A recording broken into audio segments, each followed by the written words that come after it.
विद्यार्थियों का मेरे YouTube चैनल पर स्वागत है। उम्मीद करता हूँ कि आप बहुत अच्छे से हो ना सभी। हाँ।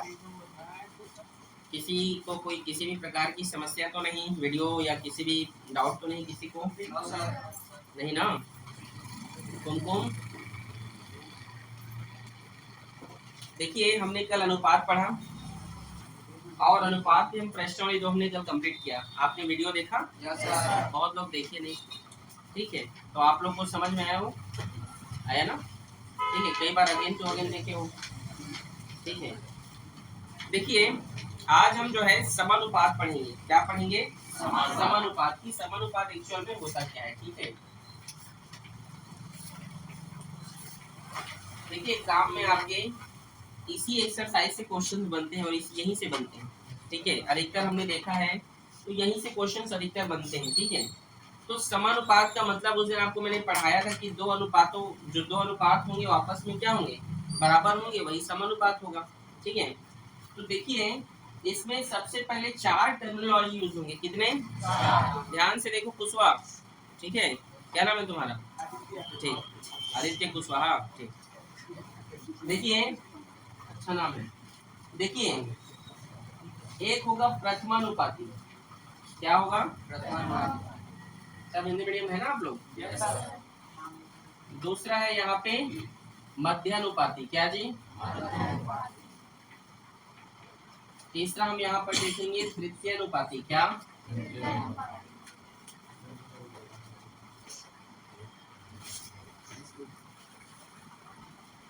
चौथा हम देखेंगे चतुर्थानुपाती।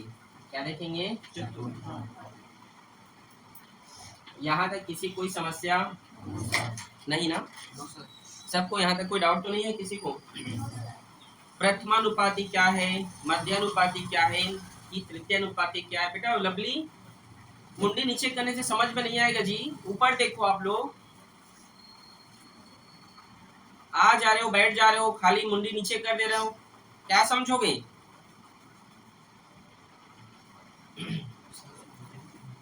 प्रथमानुपाती क्या हो? जो प्रथमानुपाती का अर्थ क्या होता है? जो अनुपात में पहले में हो। ठीक है, जैसे अगर ए अनुपात समानुपात के चिन्ह को इस प्रकार से हम चार चिन्ह पॉइंट से शो करते हैं, जिसका मतलब बराबर होते हैं, आप सभी जानते हैं।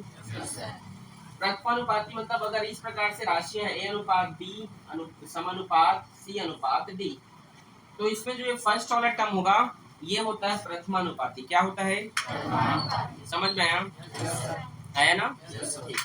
मध्यानुपाती अगर बात किया जाए, जैसे ए अनुपात डी अनुपात सी, ये तीन राशि समझे मान लो। ठीक है, अगर आपसे पूछे से मध्यानुपाती क्या है तो कौन है? B number. कौन सा है? बी नंबर क्या है? मध्यानुपाती। ठीक है, अगर इसको हम इस फॉर्म में बनाना होगा, कभी भी हमें इस राशि को ऐसे बनाना है तो हम इसको कैसे लिख सकते हैं? ए अनुपात बी, और जो बी में जो नंबर रहेगा ना, ये जो बी जो मध्य में जो नंबर रहेगा ये दो बार लिखा जाएगा। ठीक है, कितनी बार? दो बार। बी अनुपात फिर यहाँ पे सी। ठीक है, समझे? तृतीयानुपाती क्या है? तो अब उस हिसाब से ये तृतीयानुपाती हो जाएगा, ऐसे देखोगे तो। लेकिन अगर ए अनुपात बी अनुपात सी, तो यहाँ पर तृतीयानुपाती क्या है? एक से है। क्या है?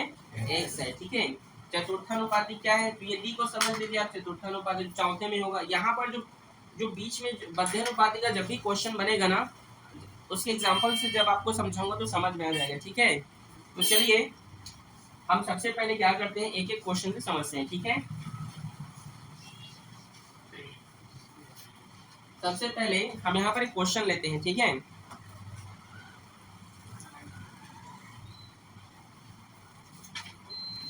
जैसे 6 और 54 का मध्यानुपाती क्या है? तो एक क्वेश्चन दे दिया है यहाँ पर, मान लीजिए 6 और 54 का मध्यानुपाती क्या है ये। ठीक है, ये पूछ दिया है 6 और 54 का मध्यानुपाती क्या है। क्या हो रहा है? आप लोग को शांत नहीं बैठ सकते आप लोग? ठीक है, तो अब इसको हम हल करेंगे। कैसे बनाएंगे? बड़े ध्यान से समझेंगे आप लोग। ठीक है, चलिए हल करते हैं। माना कि 6 और 54 का मध्यानुपाती y, जो भी ले लीजिए, ए है ले लेते हैं, क्या है, ए है। माना 6 और 54 का मध्यानुपाती क्या है, ए है। तो अब उसको कैसे लिखेंगे, बीच में लिखेंगे, ठीक है। तो कैसे लिखेंगे, 6 अनुपात ए अनुपात 54, ऐसे लिखोगे ना हिमांशु, समझ में आया आप लोग को। क्वेश्चन है 6 और 54 के मध्य अनुपाती क्या है, तो आप कैसे लिखोगे, माना 6 और 54 के मध्य अनुपाती। बड़े ध्यान से समझना, यही सब एग्जाम में आते हैं। एक्सरसाइज 1 एक्सरसाइज 2 जो आपने पढ़े चैप्टर को, अभी तक तो आया ही नहीं है, क्या पता इस साल आ जाए, तो भी हमने तो उसको पढ़ लिया है, समझ लिया है। लेकिन अधिकतर इस एक्सरसाइज 3 से और इसके एग्जांपल्स बहुत आते हैं, तो इसी को आप लोग समझिएगा मैम, ठीक है। माना कि 6 और 54 का मध्य अनुपाती क्या है, ए है। तब मैंने कहा जो बीच में होगा इसको क्या करोगे, 2 बार। तो ये इस प्रकार से इसको आप 2 बार लिखेंगे, ठीक है। फिर यहाँ पर क्या लिखेंगे आप इसको 50, ओके। फिर ये बटे के फॉर्म में होता है 6 बटा ए बराबर ए बटे 54, समझ में आया, आ गया। अब क्या होगा, क्रॉस मल्टीप्लाई, क्या होगा, तो ये होगा ए का स्क्वायर गुणा होगा, तो और ये होगा 6 गुणा 54, होगा कि नहीं, होगा ना। और अगर हम जो है इस स्क्वायर को उधर दे दें, ठीक है, तो ये रूट में बदल जाएगा। और इसको हम कैसे लिख सकते हैं, ठीक है। तो देखो 54 54 को हम ऐसे भी तो लिख सकते हैं ना, 6 गुणा 3 गुणा 3 लिख सकते हैं कि नहीं। 54 को देखो 6 का 6 लिख दिए, 54 को हम ऐसे लिख सकते हैं 6, देखो 3 तिया और 9 छक्का 54। ऐसा क्यों लिखे सर, जोड़ा बनाना है हमको अंदर में। अब आप ऐसा ना चाहे तो आप इसका वो फैक्टर निकाल लीजिएगा, अभाज्य और जो निकालते हैं क्या बोलते हैं आप लोग, इनका जो एलसीएम टाइप जो निकालते हैं ना आप लोग, भाज्य जो निकालते हैं आप लोग, अभाज्य संख्या है वो आप लोग निकाल लीजिएगा, ठीक है। जैसे पहले 2 से भाग करते ऐसे नहीं निकालते हैं जी आप लोग। ये 6 का एक बार निकालना, 2 तिया 6 फिर 3 एकम 3 ऐसे करके, फिर एक बार 54 का निकालना, ठीक है। और इसको यहाँ पे आप पुट अप करना, ठीक है। एचसीएफ नहीं, एचसीएफ तो बेटा 2 संख्याओं से आप निकालेंगे ना, ठीक है। तुलना करने पर निकालते हैं आप लोग, ठीक है। हम उसका कैलकुलेशन मतलब हाँ एचसीएफ जैसे आप समझ सकते हैं, तो इसको आप यहाँ पे निकाल के रख देंगे। लेकिन मुझे पता है कि 54 को तोड़ने पर जो है 6 3 और 3 में आ जाएगा। मान लो ये 6 निया क्या होता है, 54 होता है, 6 निया 54। और यहाँ 6 से क्यों गए, क्योंकि यहाँ पे 6 था, इसीलिए थोड़ा बुद्धि लगाया, 6 निया 54। और जो 9 होता है वो 3 गुणा 3 भी होता है, समझ गए ना। तो उस हिसाब से मैंने इसको लिखा, ठीक है। इसका जोड़ा बन रहा है, इसका भी जोड़ा बन रहा है, तो ए बराबर क्या होगा, जिसका जिसका जोड़ा बने। अच्छा ए वाले साइन ऐसे लिखते हैं ना, सॉरी, ठीक है। तो इसका जोड़ा निकल गया बाहर और इसका भी एक जोड़ा निकल गया बाहर, ठीक है। तो इसका आंसर होगा ए बराबर 6 तिया 18, मतलब मध्य पद क्या होगा उसका 18। बोलो किसको किसको समझ में नहीं आया, मध्य पद निकालने वाला समझ में आया, आ गया ना। आपको पेपर में यही सब पूछेगा तो बना लोगे, ठीक। अब हम निकालेंगे तृतीय अनुपाती वाले क्वेश्चन को समझते हैं, ठीक है। इसको तृतीय अनुपाती, आप लोग को मध्य अनुपाती समझ में तो आ गया ना। हम तृतीय अनुपाती देखते हैं, ठीक है, कि तृतीय अनुपाती किस तरीके से बनाते हैं, ठीक है। तो चलिए क्वेश्चन हम लेते हैं, ठीक है। कुछ भी क्वेश्चन ले सकते हैं आप, ठीक है। जैसे 8xy और आपकी बुक के क्वेश्चन है 8xy और 4x² y, 4x² y का क्या कीजिए, तृतीय अनुपाती ज्ञात करो, ठीक। यहाँ तक कोई दिक्कत, देखो प्रथम अनुपाती तो ऐसे ज्ञात कर सकते हैं,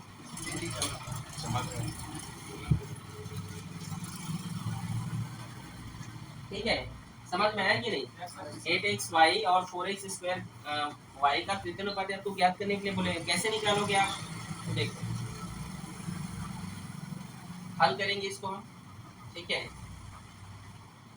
माना कि 8xy और 4x² y का तृतीय अनुपाती मान लीजिए क्या है, क्या ले, हाँ बड़े ध्यान समझना। अगर इसमें एक्स वाई गिवन है पहले से तो तुम एक्स मत मान लेना, फिर तो सुनो जैसे 8xy और 4x² का त्रिकोणानुपाती एक साइन लिख दोगे, तो एक साइन लिख दोगे तो फिर वो पूरा का पूरा कैलकुलेशन गलत हो जाएगा, क्योंकि x उसके साथ गुणा होकर स्क्वायर वहां में जुड़ जाएगा। आ रहा है समझ में? तो वो सब नहीं लिखना। आ रहे नहीं समझ में? क्या लिखोगे? दूसरा ले लीजिए, ABCD बहुत सारे हैं ना हमारे पास, 26 में से 2 तो छोड़ दो, 24 तो ले लो, कोई भी जो आपको मन लगे। क्या ले लें? ए, ठीक, ए फॉर एप्पल, ठीक।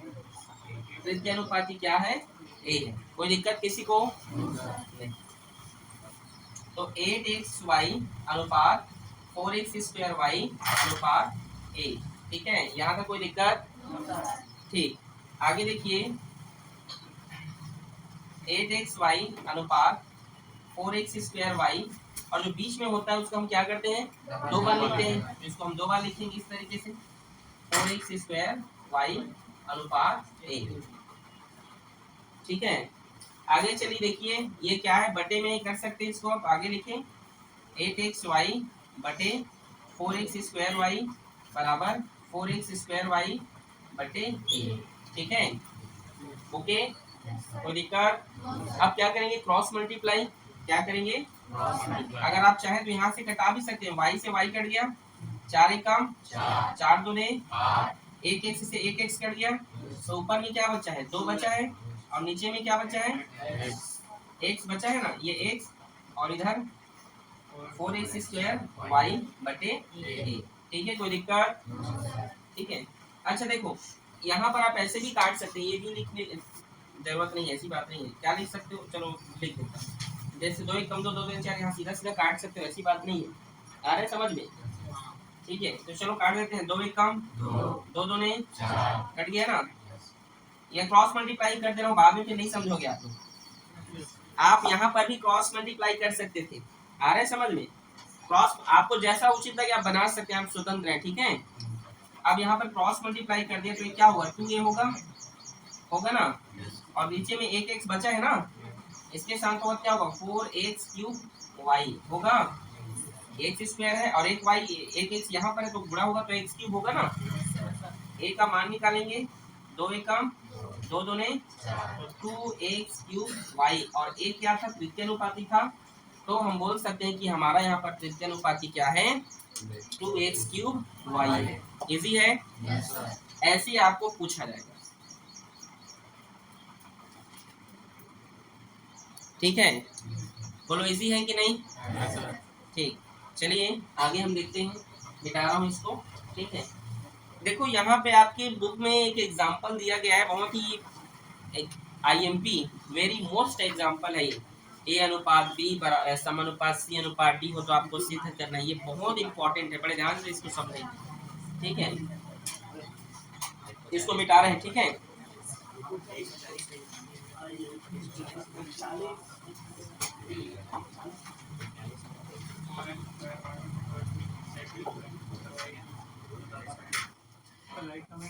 चलिए अगला क्वेश्चन है, यहाँ पर हम देखते हैं, यदि ये बोलेंगे क्वेश्चन बोलेंगे, ये बहुत इंपॉर्टेंट प्रश्न है, देखिएगा। यदि A अनुपात B समानुपात C अनुपात D हो तो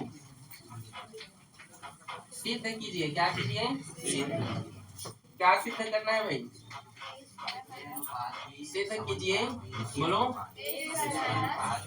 A² minus C² B² minus D² बराबर AC बटे BD।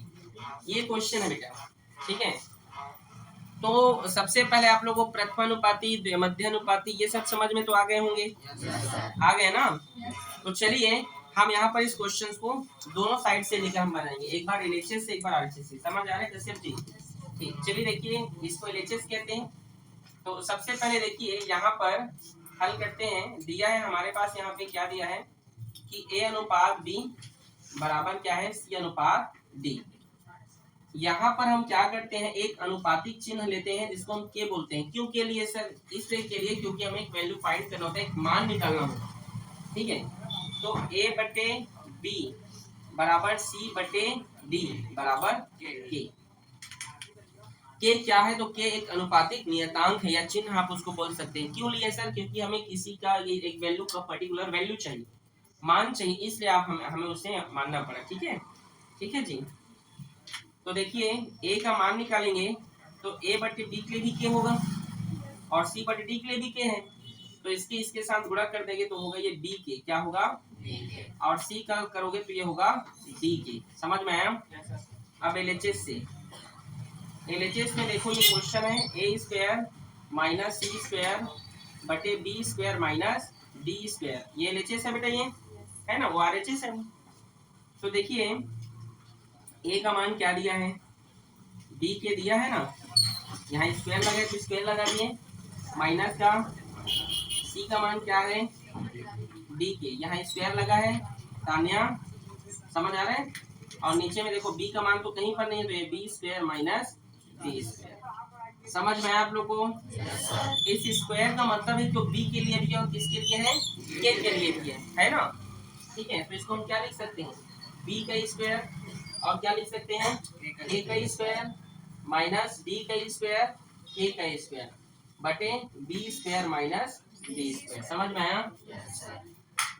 यहाँ बी स्क्वायर, यहाँ भी सॉरी, यहाँ के स्क्वायर है और यहाँ भी के है, दोनों सेम है, कॉमन ले लो, ले लिए, अंदर में बचा B square minus D square और नीचे में भी बचा बी स्क्वायर माइनस, ये क्या होंगे, पूरा कैंसिल हो जाएंगे, तो यहाँ पर क्या बचा, के स्क्वायर। समझ में आया? किसी कुछ पूछना है यहाँ तक, किसी को भी? आरएचएस को देखिए अब, ठीक है, आरएचएस में देखो क्या है, एसी और क्या है, बीडी। ए का मान क्या है, देखो ए का मान क्या है, डी के, और यहाँ कुछ नहीं मतलब गुणा है, और सी का मान क्या है, डी के, और नीचे में क्या है, बी डी है कि नहीं, ये बी से ये डी से कट गया, और के का गुणा होगा तो के स्क्वायर। आप देख सकते हैं ये भी बराबर है, ये भी बराबर है, तो आप बोल सकते हैं एलएचएस बराबर है आरएचएस। समझ में आया? यही इसके लिए एक छोटा सा कैलकुलेशन है, इजी है, इजी है ना, नोट करो इसको।